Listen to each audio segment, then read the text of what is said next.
Alright guys, today we are testing out components in various ways to see what we can get away with in 4.0. And if you don't know what I mean, all the high-end military and stealth components are now locked behind rewards for completing various in-game tasks, most notably of which is the conflict zones in Pyro. So we're going to take a look at what components are still left on the board and that you can buy from shops, and just try and figure out how well a medium range sort of build these days performs. So before we get onto those components themselves, we're going to have to do some testing on a few things. First, I want to know the extent to which cooling currently matters. I want to know exactly where the breaking point is, if there is one, because if we can get away with cheaper components or using less pips, then that's going to help us a lot with our builds. Then I want to know about speed and boost and how that's affected by power output and pips, etc. And I also want to know about shields and weapons as well. And this isn't so much of a test of what the maximum is, it's more about finding the most efficient, most cost effective way to get around and survive in the verse these days.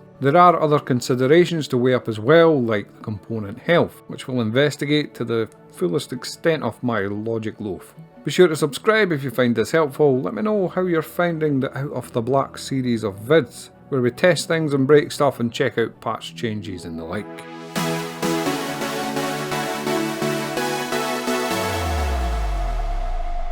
Okay, so first up I wanted to test shields. So I thought the best way to do that would probably be to get a big shield first, so that the difference is more obvious. So I had a Taurus lying around, so I've loaded that up. Unfortunately, as we'll see later, it has 4 pips and shields.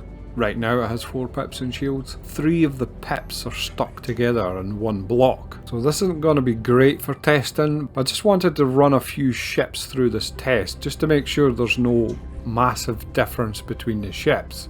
First of all, so we've got maximum pips on weapons here. I'm just running through the whole capacitor. I'm basically watching the Taurus shields and I'm timing how long it takes, just to see if there's any difference between 3 pips and 4 pips. Okay, right, that's the shield down. That took 34 seconds, 13 seconds to fully regenerate. Okay, right, I'm going to land, I'm going to go and change it to 3 pips and then we'll run the test again. Something else I want to point out while we're up here is this.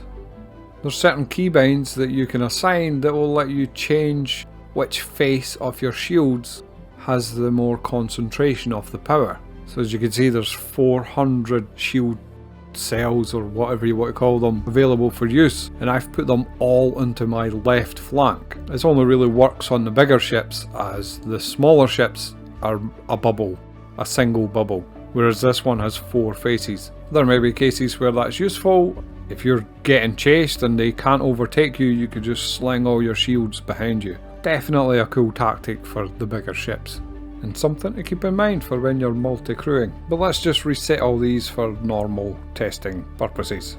Yeah, so this is what I was talking about with the 3 joined pips.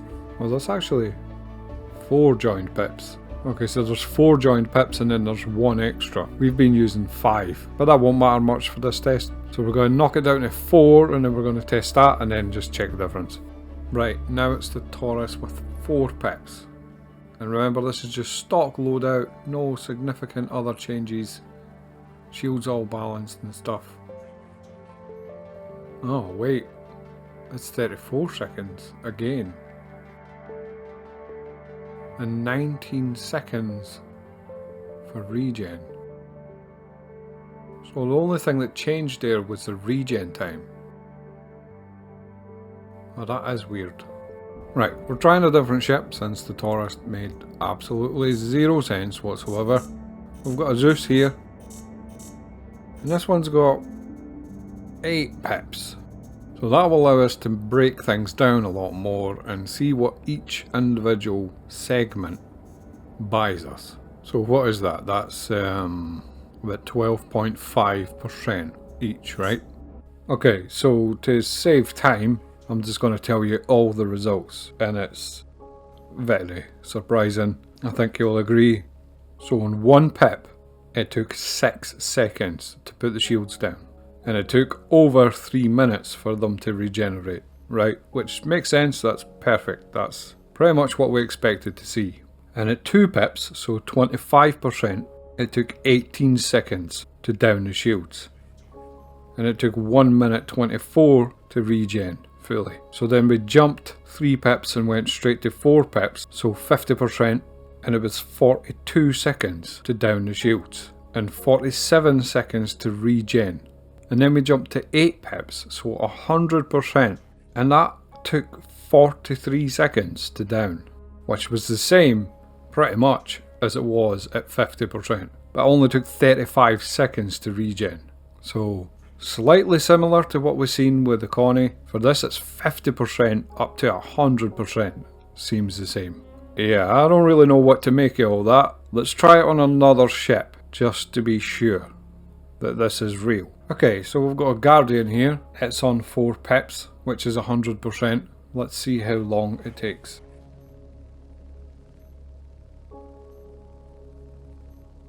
Okay, 7 seconds. And it was 34 seconds to regen. Okay, this is the same Guardian on 2 pips, so 50%. Again, 7 seconds. Interesting. That's very interesting. Regen is 60 seconds. Holy buckets. Okay, so what does that mean then? Basically, I think it means that unless you're actively trying to regen your shield, you could get away with it sitting at 50%, which is going to save us a ton of pips if we are the type of people who are quite actively managing our pips. And the pip system works just like it did with the triangle these days. You know, you press a button, you can put something to full pippage. I mean, it's pretty basic because that doesn't let you manage where that power comes from, if that makes sense. You don't know if it's going to come for weapons, you don't know if it's going to come for engines. It will just fill shields to maximum if you press that bind. But that still allows for you to recharge things on the fly without too much hassle, or you know, having to access the MFD. But that's interesting to know. Your shields aren't any better at 50% than they are at 100%, unless you need to recharge them. I wish I had known that a lot sooner. So you might be thinking to yourself, that's all well and good, Red, but what about the resistance multipliers? If we come to Urkel and give ourselves 4 pips in this shield, which is a full stop, we have 100% off 50% resistance to energy weapons at 4 pips. If we half this, we get 50% off 50%. So that means we've got 25% resistance. But this is not what we're seeing in game. I don't know what the actual resistance is, but in game we are seeing this be the same as this. I'm not sure how much it will affect the other types of damage, but they're a lot harder to test because when you shoot a hull, it takes damage in different ways. It's harder to get the same run identical twice in a row. I'm guessing the physical damage reduction isn't affected at all because it doesn't change when you change the pips. So you always just have that 50% physical damage reduction. Okay, let's move on to weapons now. We are in the Guardian. We're going to go to 1 pip and see how many shots that gives us. 36. Okay, so 33%. We are on 36 shots in the capacitor. And on 2, it goes up to... wow, 71. Right, that's really good. What about 3? It only goes up to 75 for 100%. That's interesting. Again, there's only an extra 4 shots.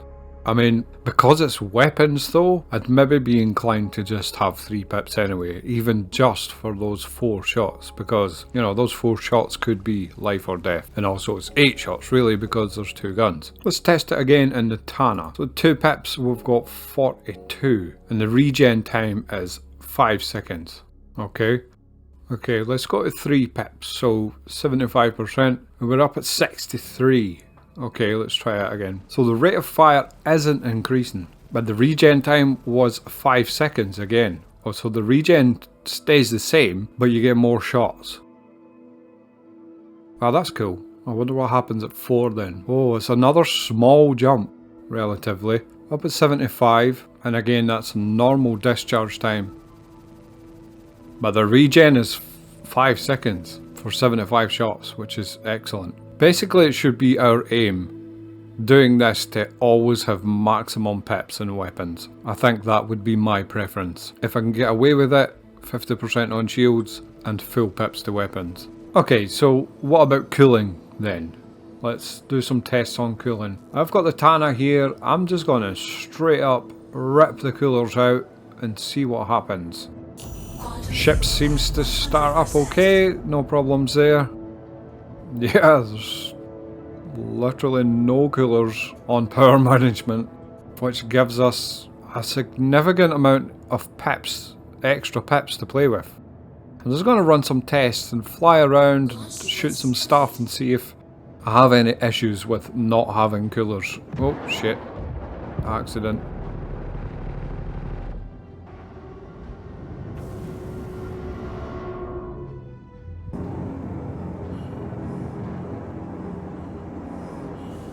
Yeah, nothing. I've been out there a while and nothing. No issues whatsoever. So I'm gonna say that it's completely safe to run with no coolers in the current build of the game. And not only will that reduce your overall signature, but it'll free up a significant amount of pips for us to use. So that's definitely a good thing to have learned. Awesome.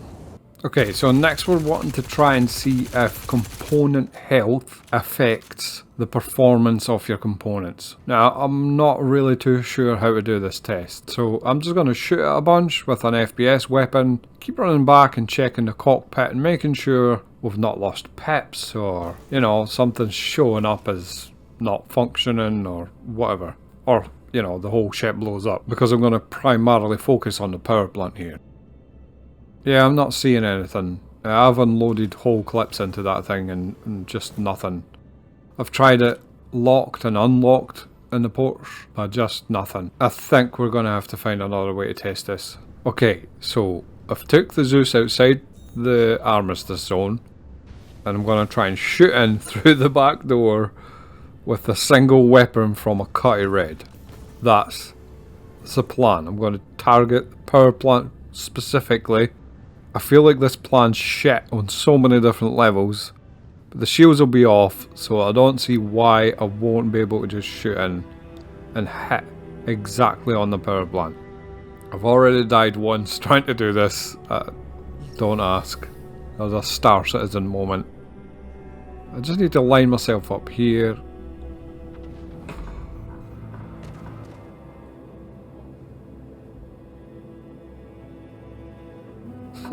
Actual fuck.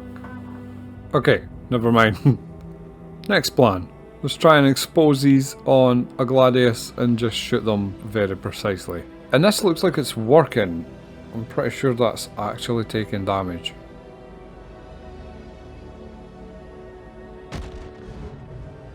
Ah. Okay.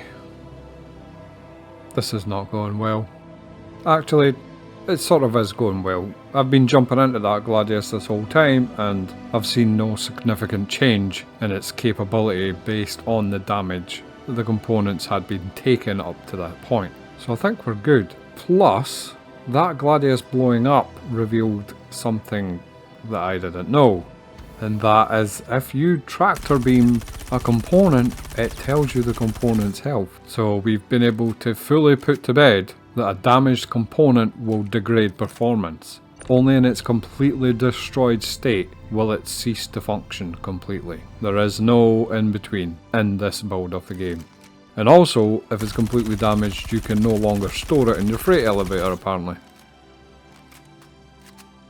Right, so last test. Engines. So for this we just found a straight track and we're testing acceleration time, top speed, length of boost and boost regeneration time. And what we found was the top speed doesn't change, the acceleration doesn't change, the length of boost doesn't change. The only thing that changes is the regeneration time of the boost. So there's 4 pips on a Gladius, 1 pip was 53 seconds, 2 pips was 40 seconds, 3 pips was 32 seconds, and 4 pips was 27 seconds. But if you're in a PvP fight, you're probably going to need 4 pips for that. For everything else, you'd get away with 50%, 2 pips, probably.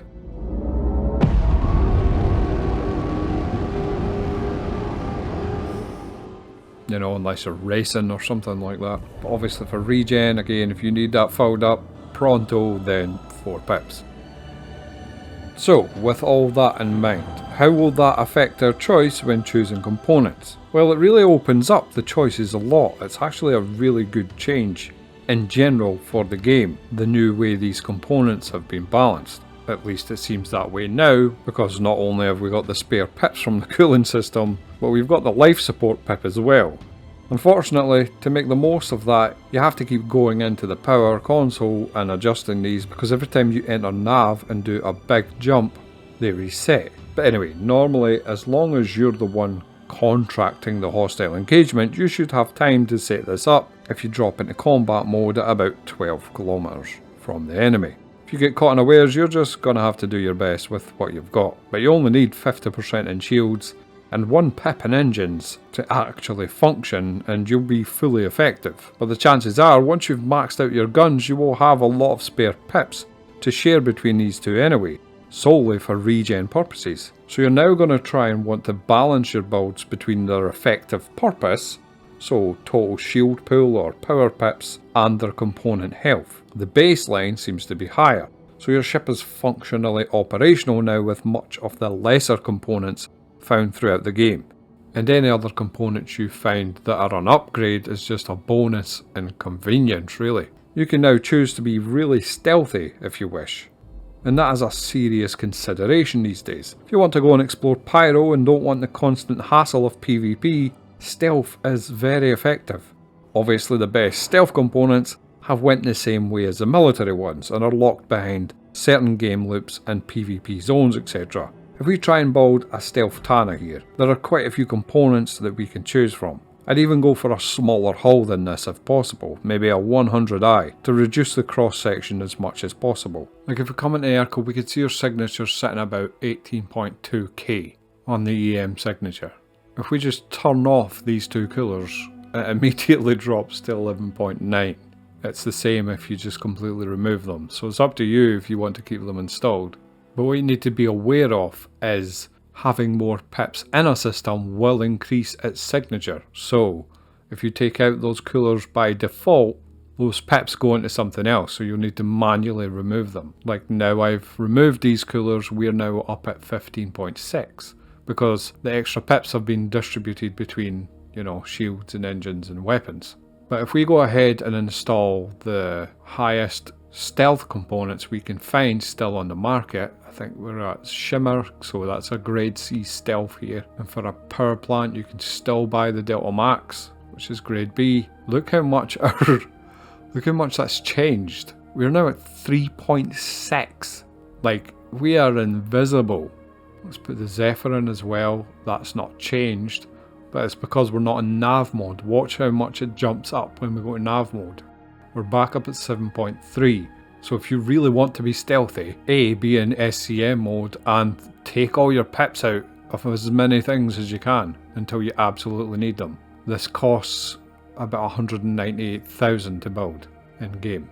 If however you don't care about any of that and you just want the maximum and best shields you can possibly buy that are still on the market, then you're going to be looking for a mix of, you know, whatever the defining factor is. In this case this is shield, so pull HP, the amount of damage the component can take, possibly the amount of pips it takes as well can also be a factor. As we can see, some of the competition components are actually really good, and the amount of pips they consume is really good as well usually, but you'd be sacrificing integrity for that a lot of the time. So, you know, it's kind of a balancing act there, depending on what you're going to be getting up to. Personally, I would go middle of the road, and, you know, grade A industrial is always a good bet. But the downside is going to be they will use a lot of pips.